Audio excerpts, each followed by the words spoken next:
brain and everything will show up or not, so thank you. I'm Charity Behrens, and most of you have probably gotten an email from me. If not, hello. We've got Tracy over here, who is also, well, I guess I should say I'm an intern coordinator, so I'll be helping you guys with anything you need. Not anything, but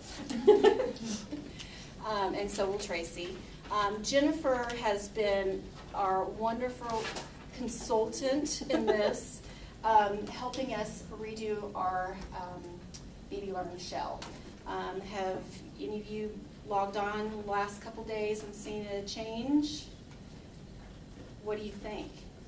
Do you like it? Is it okay? Just out of curiosity, I want to get some feedback, and I'll send out a survey, but I'm just curious to know if you find it easier to navigate through, or the same, or indifferent. Anybody? Yeah. I think it is a lot easier, but it's confusing when the quiz is the second step, because I think a lot of us went into it and then didn't realize that the other steps kind of came before it. Okay. That was a little. Okay. Anybody else?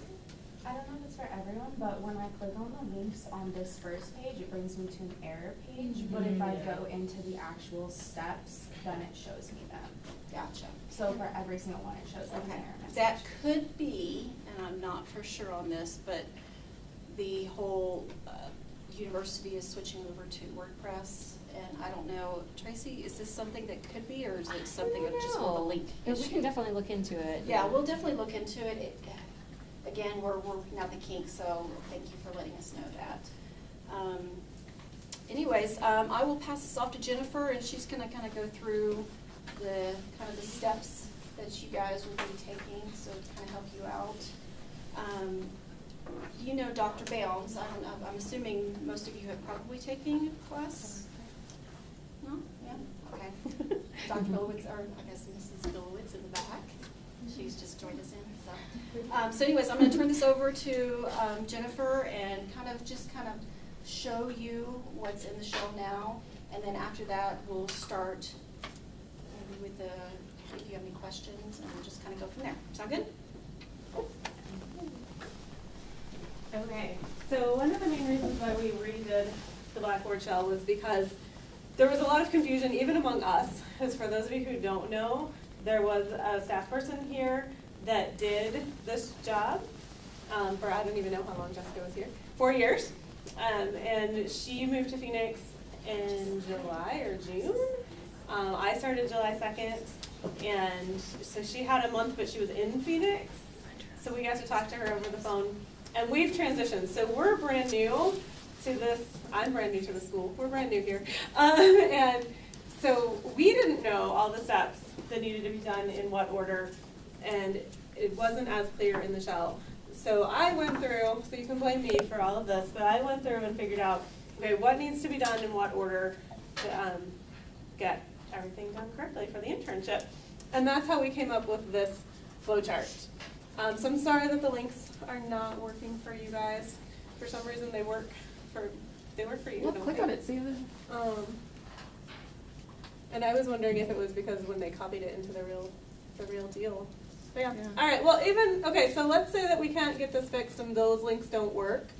Then we'll just direct you guys to use the navigation links on the side, and I'll change this page up and add a link down at the bottom that'll take you to the next step. Because I don't know if you guys have noticed that yet, but all the pages have that.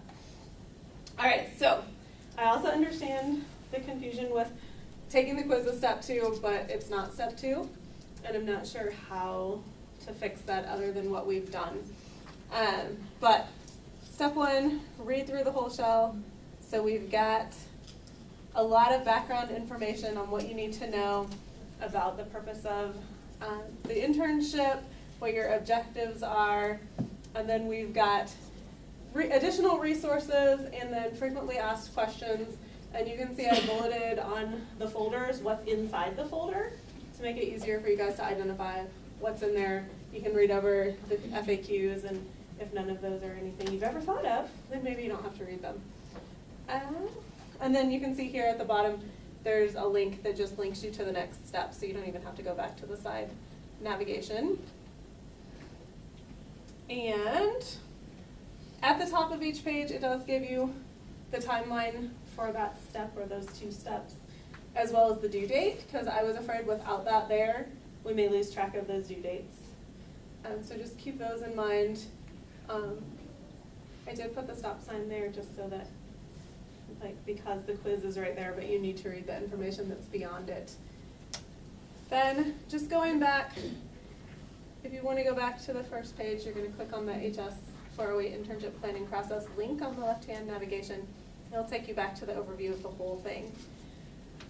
So the steps that you need to have done in the next week are to take that quiz. Right now we have it where you have to get 100% on that quiz.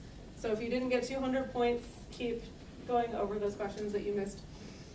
You're going to meet with your advisor or have a phone call with your advisor, get your course progression sheet or your certificate of eligibility, and then have that sent to the HS internship email address. So you guys have probably all gotten emails from that email address, but it's literally just hsinternship@nau.edu.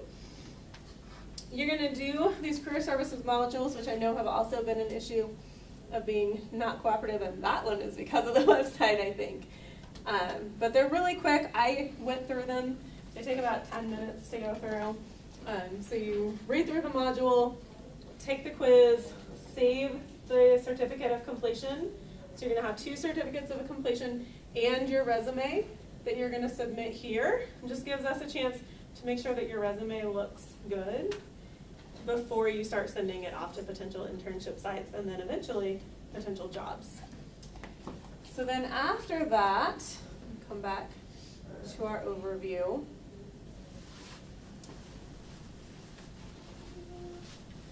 You're going to complete the internship preparation worksheet. And this just gives you a place to write out your thoughts about what you want to do.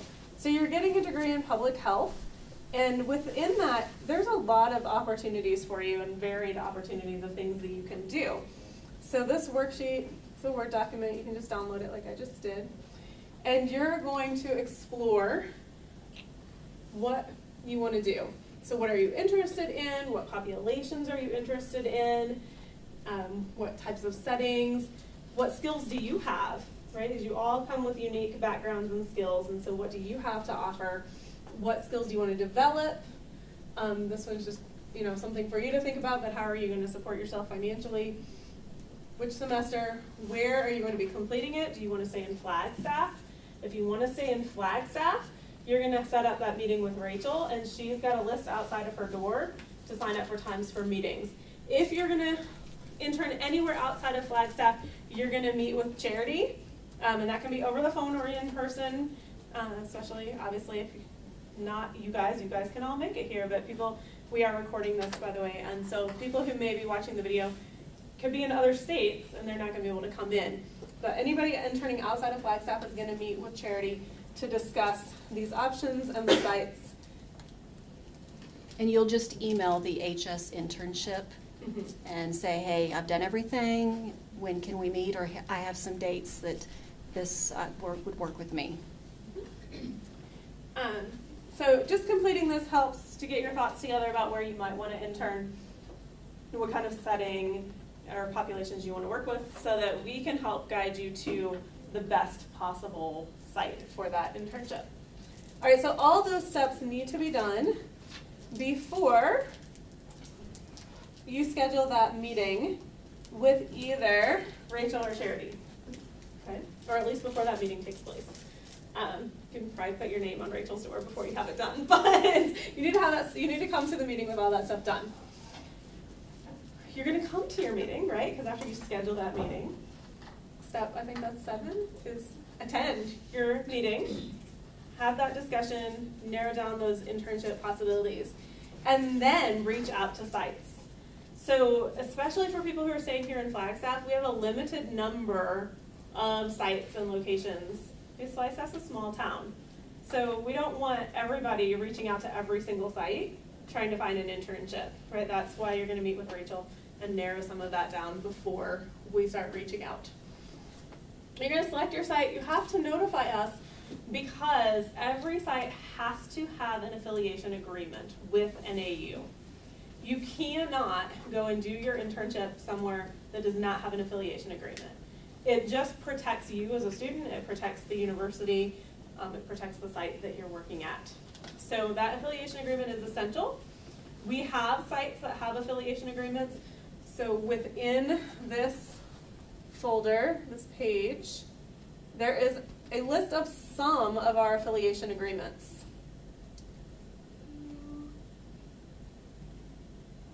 Apparently I didn't get the bullets on there. Whoops, I need to fix that. So in the additional resources, we have a list of current affiliation agreements. This is not a complete list. This is not the only sites that you can possibly use. This is just some places. These are some ideas to give you. And they're broken down by what's in Flagstaff and what's in other parts of Arizona. The rest of Phoenix is on the next page, and Tucson area as well. It doesn't even begin to cover anybody that wants to go outside of Arizona, okay?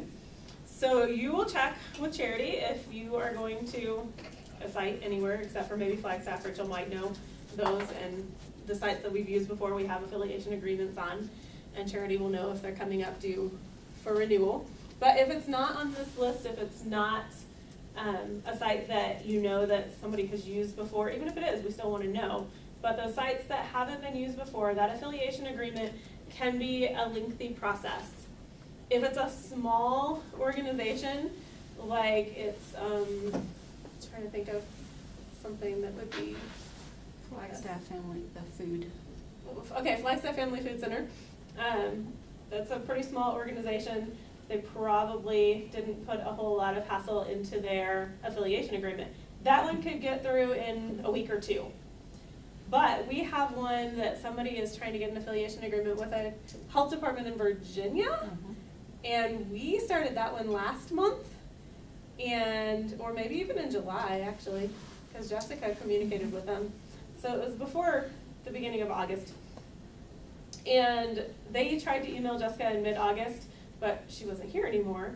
So then they ended up emailing someone else and said, we've sent this stuff, but here it is again, just in case it got lost. Well, thankfully, because it did get lost. And so, we started that one probably in July. Here we are in September, and we're just now getting their contract that they want used. And now our contracts office is having to look at their wording and decide if NAU is willing to sign that. We had another one, I think was in Nevada. Do you remember the one that they would not, the wording was not favorable and there was too much risk and liability. And so we could not sign their contract and they would not sign our contract. And so that student ended up having to find a different site because the affiliation agreement didn't go through. So all that to say, the sooner you can get this stuff done and start identifying your site, the better, if it's a place that you don't know if a student has gone before. Does that make sense? And have a second option, because Have a backup plan. it happens sometimes that it doesn't get signed or whatever. So make sure that you have a backup just in case that does happen, because you would hate to be stuck with not having an agreement and can't do it at that site and then being stuck and then maybe having to wait another semester or so. So always have a backup just in case.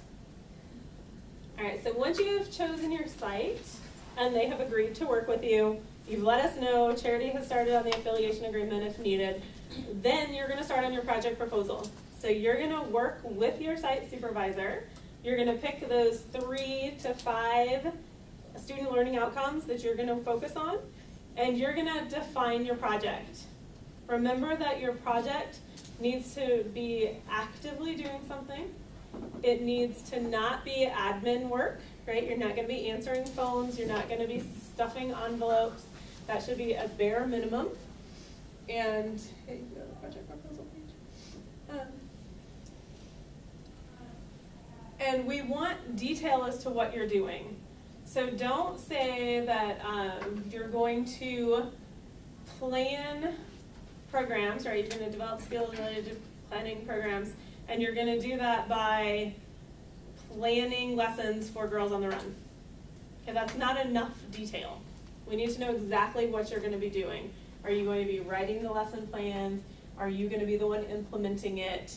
We need as much detail as possible on those tasks. We understand that you might not have all the detail.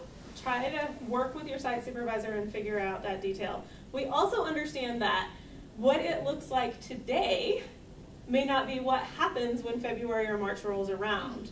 And that's okay, but the more clear we can make that project proposal, the better, because what you're being evaluated on is, did you meet those outcomes that you said? Do we have a way that we can determine if you met that outcome?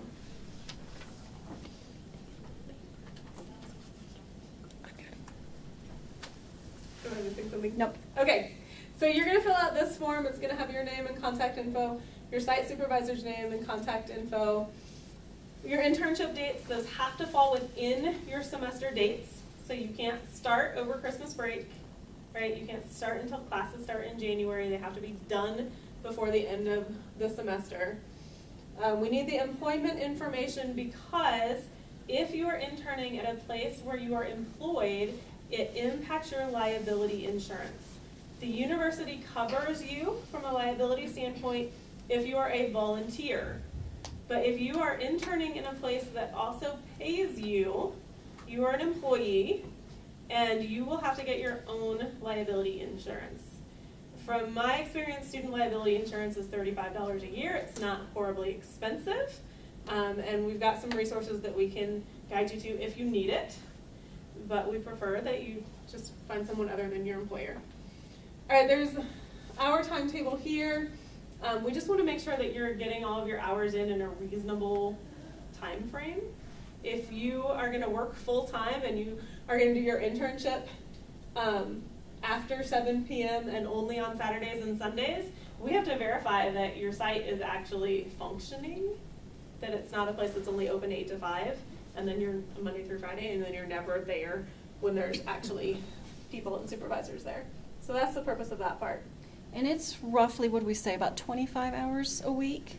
So you need to let the site know that up front, because sometimes they may not understand how many hours that is. They may think, oh, you're going to come in a couple hours a week. So just let them know that, you know, it's a total of 360, Yep. and then it's roughly around 25 hours a week. And if you take, you know, spring break out of there, then it could be more hours in a week, yeah. I just wanted to add a little bit to the paid employment because there's a little bit of definite stipulations. If you do your internship where a place that you work, you need to do it in a different department under a different supervisor. We prefer that you not be paid for the internship because there's different expectations when you're paid. If you are paid, then we prefer a stipend as opposed to an hourly rate. Does that make sense? So in the rest of the project proposal, you're going to answer some questions about how it's going to relate to you, and then what's going to be important for your evaluation, and therefore passing this class, and therefore graduating, is those outcomes. So there are 9 learning outcomes for this course. You're going to pick 3 to 5 of them, and then the rationale is where you tell us exactly what you intend to do to meet that outcome. Does that make sense? Yes. So just to clarify, the way it usually works is that you'll have a conversation with the person who will be your site supervisor, and they will tell you these will be your main responsibilities, and then it's your responsibility to look at our list of program outcomes and remember, oh, okay, she said I'm going to be doing X, and that relates to this program outcome because.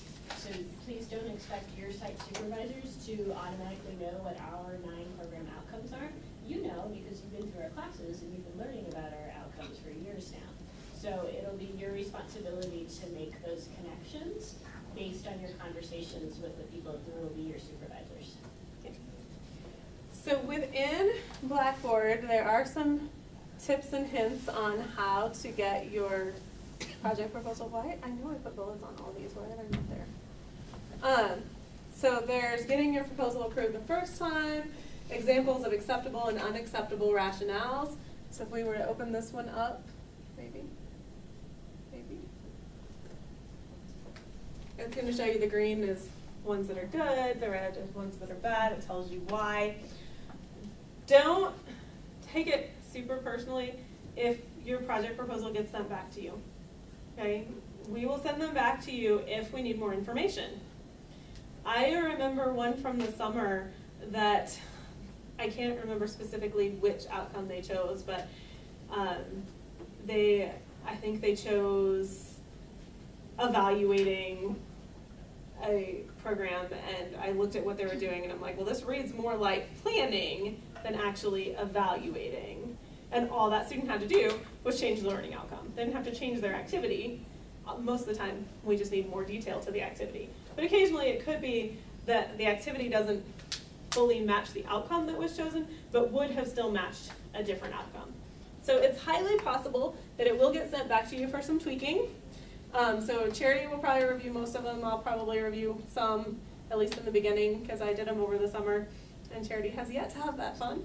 And then after we have looked at it, and it looks like it's probably acceptable to us, we will send it to either Rachel or Laura, depending on who is most likely to be the instructor for 408, which is typically whether you're staying in Flagstaff or going out of Flagstaff, but sometimes, anyway, it doesn't matter. We'll send it to one of them, and they'll approve it, okay? Or they'll tell us, wait, I need some more detail.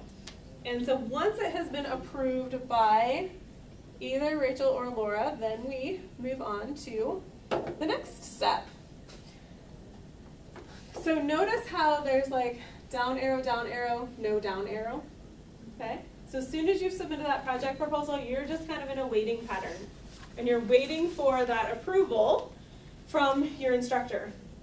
Once that approval happens, then we, meaning Charity, are going to send you the student fieldwork agreement and your permission number to enroll in class.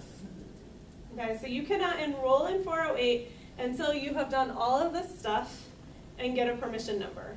Now, if your financial aid is dependent on you enrolling before that happens, then let Charity know, because we can get you an early permission number so that you can enroll. But traditionally, you're not going to get that permission number until all of these things are done. You cannot enroll in 408, bless you, without that permission number. So in here, there is a sample of the student fieldwork agreement. It's under final details. And where did all of the ones go? So here's the student fieldwork agreement. And all it does is outline for you what the expectations are for you and for the site supervisor and the agency and us. So it says agency agrees to accept you as a student for 360 hours from blank to blank. Those are going to be your semester dates. And then if you have any special requests or arrangements, like you're not going to come in over spring break, then list that week on here. Okay. Then there's a bunch of things to initial by both you and the site supervisor. You sign it, site supervisor signs it.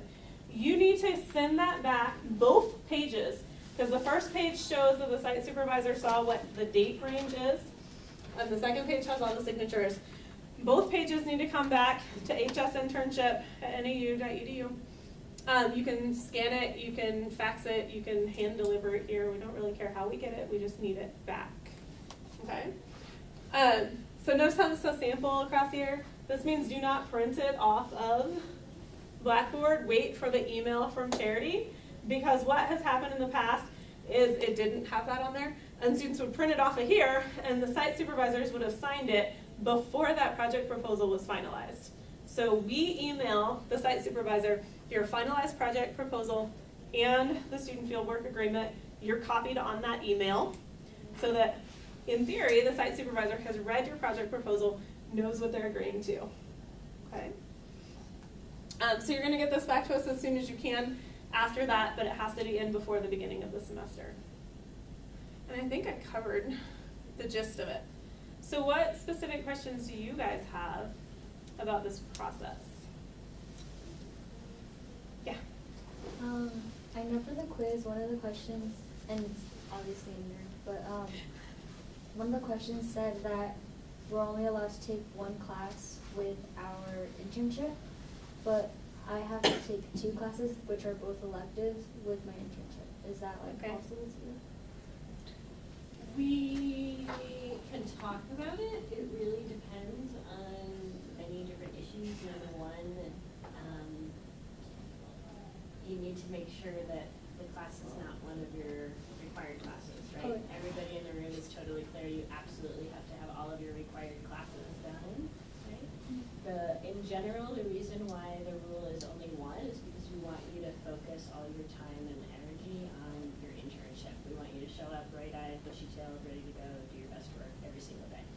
There are situations where someone's saying, I'm applying to nursing school, I'm applying to blah, blah, blah, I need one more class in order to be eligible. We can look at it on a case-by-case basis, but in general, the answer is yes, just 1. So remember, there's winter sessions. This is kind of a new thing around campus. So sometimes students come to me saying, I absolutely have to take 2 in the spring, and then when we have more conversation about it, we learn that winter in, as our department chair likes that phrase, winter session, and as winter in, can also be a good option. So try to see if you can make that work for you. Dr. Bounds, do you have other thoughts on that? Agreed, completely. And if you have a question, you can always call, you can always email. I know there's lots of information, so anytime, just email us or call and we'll help you out. With the confusion as far as like our counselor leaving, who are we supposed to go to for the course progression sheet? 'Cause I The read that advisors. somewhere. It doesn't matter, like. I think what's happening is there's 3 of them, and I think they're all just kind of splitting it, so you may not actually have an advisor, and usually I think on your file, it'll just say all 3 of them. So you can either call and say, hey, I'm with the public health, who can I meet with? But yeah. They do have walk-in hours. Who's been to walk-in hours this semester? Great. Who can tell the group what days and times are the walk-in hours? Tuesdays and Thursdays from 2 to 4. Tuesdays and Thursdays from 2 to 4. And who knows where they're located? All of you. Second floor health professions. Great. So anyone can help you. And just to circle back around to something Jennifer said a moment ago, there's a chance they might do it the old school way, which is giving you a paper copy. That is okay. If they give you a paper copy, bring it with you when you meet with Charity or myself. If they do it the new way, that is when they email it to hsinternship@nau.edu. Since we're kind of transitioning from the old way to the new way, we are happy to accept the form in any manner. Did you have a question? Yes, so, with exception, to the 2 class or required, not being elective, all those types of things, it's case by case. If we already talked to an advisor and they said it was okay, is it not their job to say that's okay and it's your job or whose job is it to, who do I need to talk to? It's more up to the instructor, because what they'll do is they'll look at the particular class. If somebody tells me they want to, take a 400 level chemistry class that has a lab and really work intensive, blah, blah, blah, that's really different than like the history of rock music. Right? So I have no idea what the workload is in that class, but I would imagine there's a difference. See what I'm saying? So part of it is taking into account what your goals are, right? So we really want you to look at this opportunity with your internship in your senior year to think, how are your choices right now going to set you up for the future you want? Okay. Yes, so follow up? So Jean is glad that would be you. That would be me. Okay. Yep. So I guess to confirm, we as a department have to confirm a yes on that, correct? Okay, I just want to. So yeah, the way it's stated in there is 1 only, but truthfully, we have made exceptions, but we need to look at your particular case and your transcripts and the GPA. We take into account what we know about your potential and your track record as a student. On there it says that there's like 45 hours of online work. What is that? Like, do we have assignments through this shell? Not this shell. Different. You want me I can do to it. take it? Yeah. So basically in the course shell is within the 45 hours is some of the work that you're doing now. You're setting up your internship, but then also during the actual semester you're doing biweekly logs. And we want really detailed information. What are you doing each day? You know, what are you learning? How does it apply to the public health outcomes? And then a weekly reflection of how overall your internship is going. So that's going to be relatively time consuming to do that every week, and then you submit it in to us every other week. We also have a midterm report and then a final summary reflection paper. So all of that adds up. We have discussions in the class. We have questions that you need to answer in addition to those biweekly logs. So, you know, don't think it's just 360 hours, because you do have assignments within your BB Learn shell in the semester in which you're taking or completing your internship class. So It's also, a 9-credit class, so 40, the math is 45 times 9 gives you 405 hours altogether. So 360 with your agency, 45 online, and prepping. So everything you're doing right now, like being here, meeting with us, that is under the umbrella of this 45. so in the final details, and I know I put these bulletins, so I don't know what happened to these, but in the FAQs, there is an FAQ that says, how will HS4 work? And inside that folder, there are sample syllabi. I don't know if they need to be updated or if they're good, but there are sample syllabi for whether you're doing, the online one would be like if you're going out of flag traditionally, and then the residential one would be if you're staying in flag traditionally. And they're incredibly comparable. There's just a couple of very minor differences between the sections. Yeah. I know, like, you said internships for like the fall and the spring are like the duration of the semester. What about like summer internships? So summer is also going to be the duration of the summer, but I believe summer is 12 weeks, is that correct? 12 weeks. Which means you're going to be doing, I mean, you're going to have to be putting in pretty close to 40 hours a week. I don't know the exact math, but over 30 hours a week to get 360 done in 12 weeks.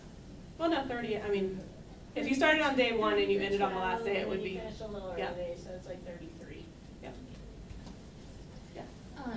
Does your internship have to last like the entire duration of the semester, or if you like work with your organization to make it like a little bit more heavy, like So if you did 40 hours, you could get it done in 9 weeks. So that would be okay. It's not like you don't have to do it. Yes, just don't go over 40 hours a week. Yeah.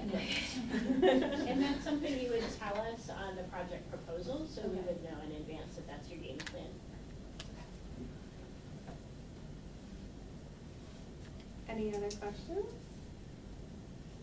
How are you guys feeling? Or do you feel overwhelmed, or are you feeling like, yeah, I know it's a lot, and I know that it's, you know, but once you do the prep work, it'll be much better in the long run, and that's why we put these deadlines so it's spaced out, so you're able to get it done prior to the semester starting. So, and again, call or email if you have any questions, if you are overwhelmed, not knowing what to do, we're here for you. So please feel free to contact us. Yes, Rachel? I just wanted, first. We may be on the same page, probably. I just want to say, take this prep time really seriously. You know, this is 360 hours. This is 4 months of your life that if you just choose something because it's the path of least resistance or the easiest agency to do, you know, an agreement with, that isn't the best situation. Really find something you're interested in within public health, because then it's going to make the time fly. Your connections are going to be great. Wow, we have fun puppies. But anyway, really do take the time and go the extra steps and work during this semester to find the right internship for you. Totally on the same wavelength. I was going to suggest that if you haven't done so yet, carve out like a full half hour just to give yourself time to read through the links. I've noticed that I've started having meetings, and I'm noticing that the students who have read the information that is in there feel more relaxed and they feel like it's more manageable. The students who are saying, I'm so busy, I haven't even had time to read the stuff, those are the students who are feeling a little more stressed out. So please know that everything in there, the more familiar you are with the process, the lower your stress response will be, okay? So these folks have done a great job in revising and revamping, so it is easier to find things. And the other thing I wanted to throw out is please, please, please, if you're thinking of interning in Flagstaff, please do not contact any agencies until you meet with me. So there's more students, there's almost exactly the right amount of placements for the students who want to intern there. Part of my job is to meet with you and find out your interests, and part of my job is to kind of be a traffic controller. So what I mean by that is I want to make sure that there aren't 15 students all contacting Marty Babbitt at Girls on the Run because word is out that that's a great site. If Marty hears from 15 students within the space of 2 weeks, Marty's going to be overwhelmed and maybe feel like this isn't a manageable program, right? So please, please, please look to our appointment time as like the official beginning point of your process. So I've met with 6 students already. I'm really happy to say all 6 of them have said, thank you so much, I feel so much better now. So just by taking time to plan, by taking time to meet with one of us, you're going to feel supported, and it's totally doable, totally feasible. I've been doing this since 2004. There has not yet been a student who does not find an internship anywhere. It always works out. So I just want to say, yes, I acknowledge that it's stressful, and at the same time, it's completely doable and manageable. There's a sign-up sheet outside my door for the next couple of weeks. If you have a conflict, if your work schedule makes it so you're not able to come in then, send me an email, tell me the times and days that do work for you, and of course I'll make additional office hours for you. Any other questions? All right, well, we're gonna throw, oh, sorry. If we don't have time, if our schedule doesn't match up with the walk-in hours, are we allowed to meet with a Chris Jensen? Chris is one of the advisors. He's like the lead advisor. Oh, so that's Chris I've been can emailing. Yeah. Oh my God. Yeah. Oh, sorry. So Chris is really busy because he sees his own students and he helps oversee the other advisors. So there, if you go to the website, there's like a contact. It's like CHHS advisor That's at what it's, NAEDU. Katie and told me to talk to him when she left. Yeah, that's sound advice. So Chris may or may not be the person who replies to it, because different people reply to that at different days. So again, what you can just do is say, hi, I'm a public health major, I'm getting ready for spring internship. Can you please email my updated course progression sheet to hsinternship@NAEDU. Charity will then enter it into a new system that's fancy dancy, and then when you come meet with me, I'll verify that it's in there. Okay. I just want to say, we're happy that you're all interning. I know I see some familiar faces in here. And I really, really want to encourage you to pay attention to the deadlines, because this is really your responsibility. If you miss a deadline, it's not good news. And we have had people in the past who miss a deadline and they have to wait to the next semester to do their internship. So this is really, really serious. We want you to make sure you hit those deadlines. If you hit the deadlines, we will absolutely, definitely take care of you. If you miss a deadline, there's not a whole lot we can do. So a lot of this is, you've heard, is really outside of our control when it goes up to NAU processing and all their stuff. And once it leaves our department, there's not a whole lot we can do about it. So if you miss a deadline, that's not good. So really, earlier really the make better. sure. Because if everybody does it the last minute, it's just going to cause a big jam. Speaking about deadlines, do you want to just talk for a second about our different deadlines of affiliation Sure. agreements and non-affiliation agreements? So if you spent very much time in the old version of the shell, there were these links that said timelines, and one was timeline with an affiliation agreement and timeline without an affiliation agreement. And so I just combined it all right here, so you don't have to go back and forth between 2 different pages and see what's going on. So if you're going to a site that does not have an affiliation agreement, you need to have your project proposal in by November 1st. Yes, November 1st. If you're going somewhere that has an affiliation agreement, you need to have it in by December 1st. So unless you 100% know that you're going to go somewhere that has an affiliation agreement, aim for November 1st. Because in that case, worst case scenario is you decide to go to Flagstaff Family Food Center and you have it done a month early, okay? But let's say you think you're gonna go to Flagstaff Family Food Center, we have an affiliation agreement, so you have until December 1st, right? So then on Black Friday, after you went shopping and after you took your nap, you get up and decide to work on stuff and find out, oh, wait a minute, I'm not going to go to Flagstaff Family Food Center. I want to go to the Colorado Department of Health, right? And so then we look up and we say, we don't have an affiliation agreement. We're happy to start it, but it might not be done before January. And if it's not done before January, you can't intern in January. Does that make sense? Any Californians in here? Okay, California is notoriously difficult with Arizona, so give yourself 3 months. I'm not kidding. Give yourself 3 You mean months. if you want to intern in California? If you not want if to you're intern from in California, sorry. You're gonna go back Not home. that you're difficult. If you want to choose to do your internship in California, give yourself a little buffer. Yes. One more thing, I Yep. keep thinking of random things. Please show up for your meetings prepared. So that means make sure your quiz is done, make sure your resume and the certificates of completion of the tutorials are done, make sure your internship preparation worksheet is done, make sure we have your course progression sheet, make sure you come with ideas. Please don't come in saying, hi, I want to help people. Where can I go to help people? Say, I have an interest in environmental health. I know the county health department has an environmental health program. I know that because I took time to go to their website and research, right?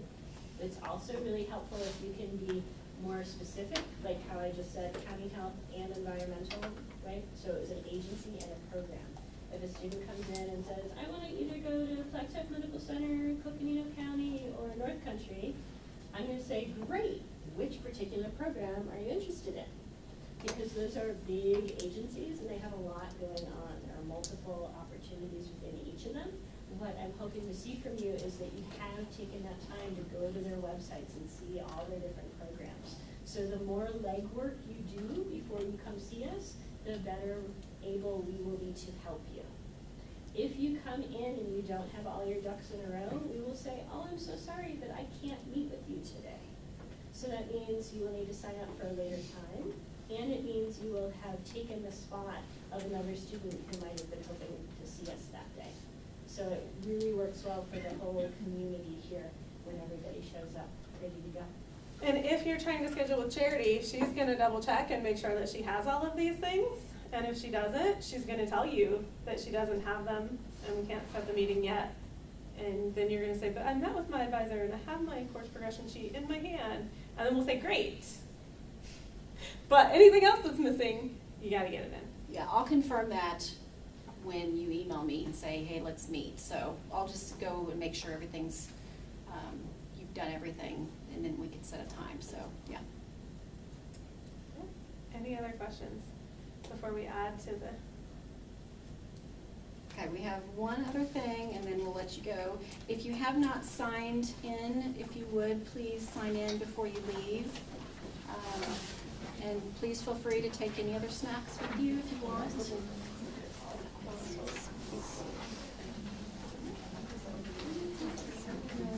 Laura, do you want to talk about this? I can. Extra, I can. Yeah, I've got it right here. I saved one. Meant for you. I don't always think to do that, but this one's there.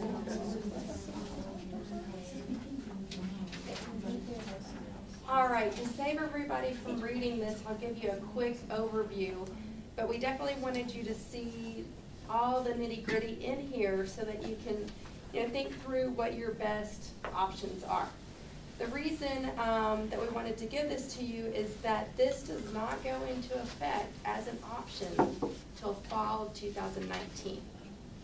So if you are hoping to do your internship and graduate in May, and you do not want to delay your graduation, you don't even need to read this, okay? If the internship is something that, you know, you're working full-time, you're taking care of family members, and it's a huge imposition. You already have a lot of public health background, and you don't see a huge benefit in doing the internship, then this is something to consider.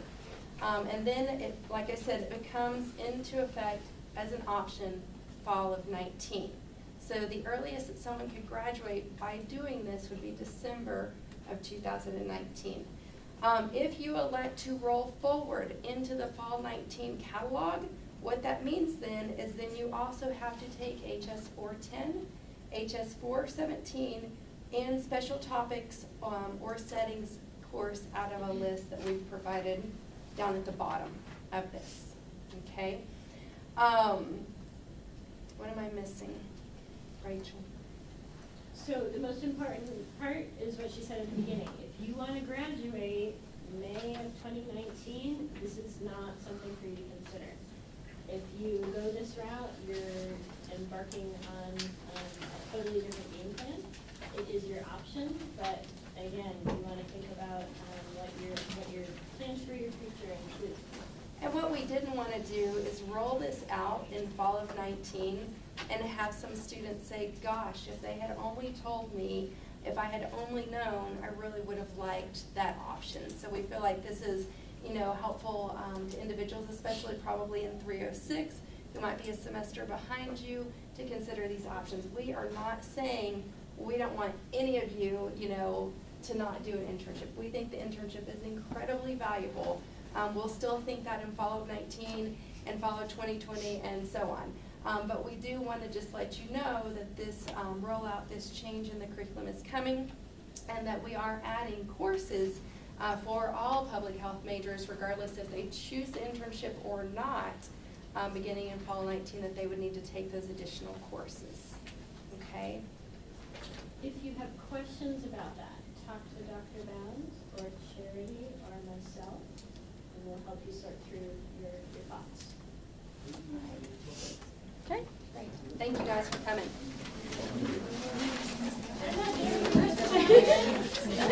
Yeah, just push the button.